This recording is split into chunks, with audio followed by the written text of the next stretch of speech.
Salam, semoga Tuhan memberkati kita.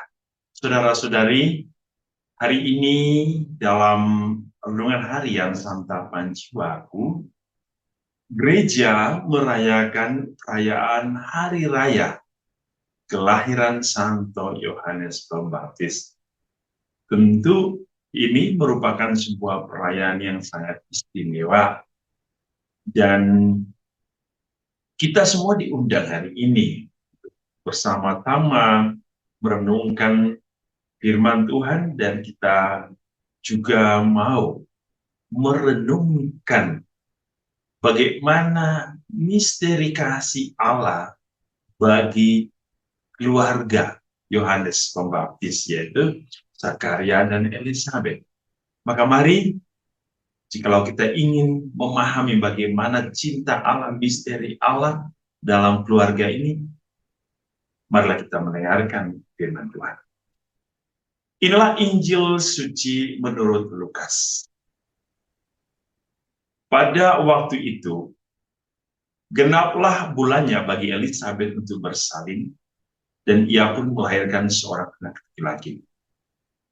Ketika tetangga-tetangganya serta sanak saudaranya mendengar bahwa Tuhan telah menunjukkan rahmat-Nya yang begitu besar kepadanya, bersukacitalah mereka bersama-sama. Maka datanglah mereka pada hari yang ke-8 untuk menyunatkan anak itu, dan mereka hendak menamai dia Zakaria menurut nama bapaknya. Tetapi ibunya berkata, "Jangan, ia harus dinamai Yohanes." Kata mereka kepadanya, "Tidak ada di antara sanak saudaramu yang bernama demikian." Lalu mereka memberi isyarat kepada bapaknya untuk bertanya, nama apa yang hendak diberikannya kepada anak itu. Ia meminta batu tulis, lalu menuliskan kata-kata ini. Namanya adalah Yohanes. Dan mereka pun heran semuanya.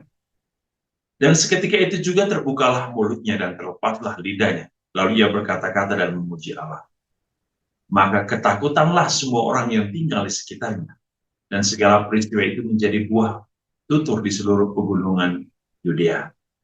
Dan semua orang yang mendengarnya merenungkannya dan berkata, menjadi apakah anak ini nanti? Sebab tangan Tuhan menyertai dia. Adapun anak itu bertambah besar dan makin kuat rohnya. Dan ia tinggal di padang gurun sampai kepada hari ia harus menampakkan diri kepada ibadah. Demikianlah sabda Tuhan. Terpujilah Kristus.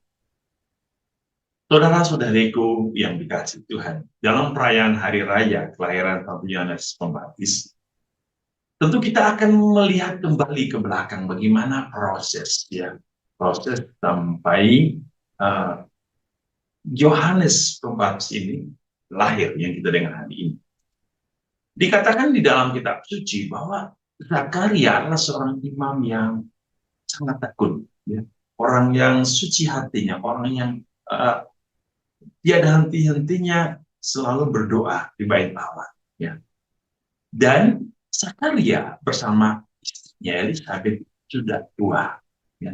Umurnya sudah tua dan dikatakan sebagai wanita mandul. Elizabeth sebagai wanita mandul. Tetapi oleh karena kasih karunia dengan segala ketekunan, oleh karena segala penyerahan diri yang begitu luar biasa, bagaimana Zakaria, bagaimana Elizabeth yang begitu setia kepada Allah, Allah mengaruniakan, ya, mungkin bagi kita ini sebuah mujizat kehamilan di usia yang tua. Allah memberikan Zakaria dan Elizabeth sebuah misteri iman yang luar biasa, yaitu seorang putra. Dan tentu ini adalah rencana Allah, sebab Yohanes dipersiapkan sendiri oleh Allah. Untuk apa?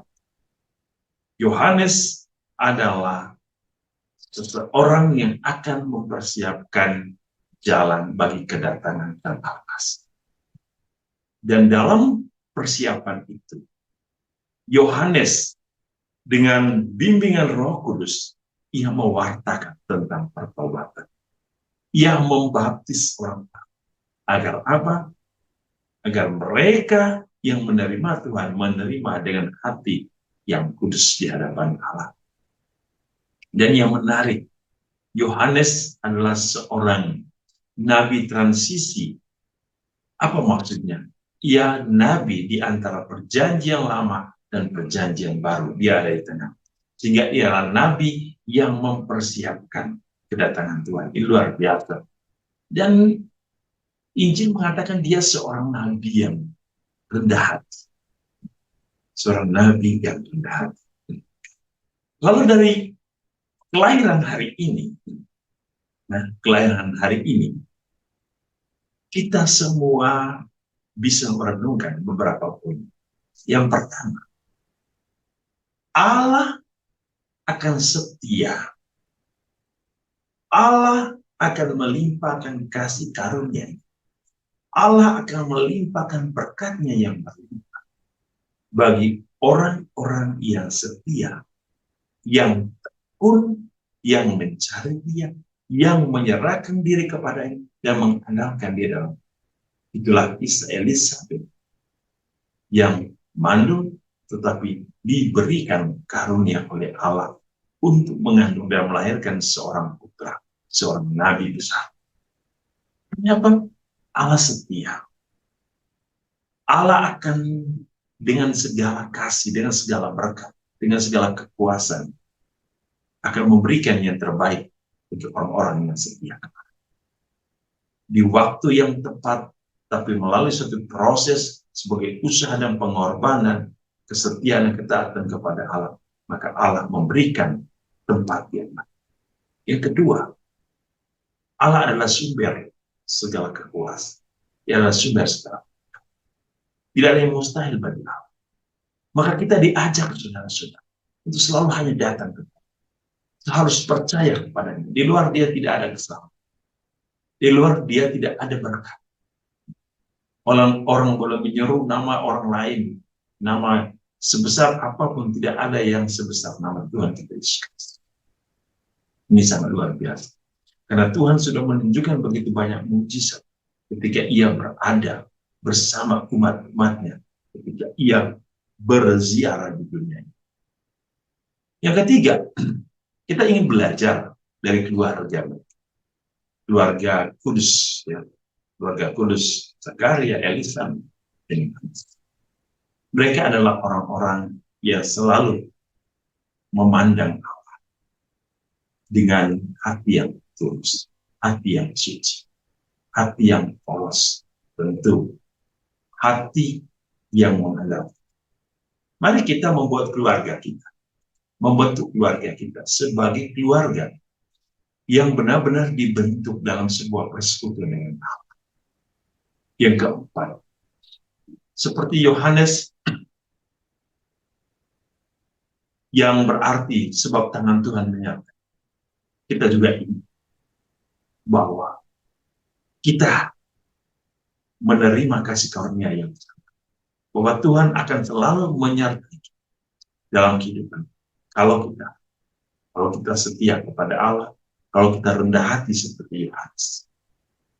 Yang berikut, Yohanes dipanggil Tuhan, dipilih Tuhan, ditetapkan Tuhan untuk menjadi pewarta tentang keselamatan, pewarta tentang apa. Kita juga dipanggil untuk mewartakan tentang keselamatan kepada dunia, agar semua orang dapat menerima Tuhan kita Yesus Kristus. Kita juga dipanggil sebagai agen pertobatan untuk mewartakan pertobatan bagi dunia ini. Tidak ada kata terlambat. Mungkin kita adalah seorang pendosa, tapi tidak ada kata terlambat bagi kita untuk juga memperbaharui diri kita, untuk juga menyucikan diri, untuk membuat diri kita menjadi lebih baik. Tuhan memilih banyak orang-orang yang mungkin tidak dianggap layak, tetapi Allah menggunakan mereka sebagai sarana keselamatan. Mereka mungkin punya masa lalu yang tidak baik, tapi Tuhan telah meletakkan kisah Paulus, seorang pembunuh pengikut Kristus, dipilih Tuhan menjadi nabi yang besar. Santo Agustinus, yang di masa lalunya, masa yang mungkin penuh dengan kegelapan, tapi Tuhan dengan kasih karunia menjadikan Santo Agustinus menjadi terang bagi gereja, terang bagi dunia. Dan masih begitu banyak orang-orang kudus yang mungkin masa lalunya tidak sebaik orang-orang yang mungkin kita kenal, tetapi Allah mempunyai cara tersendiri.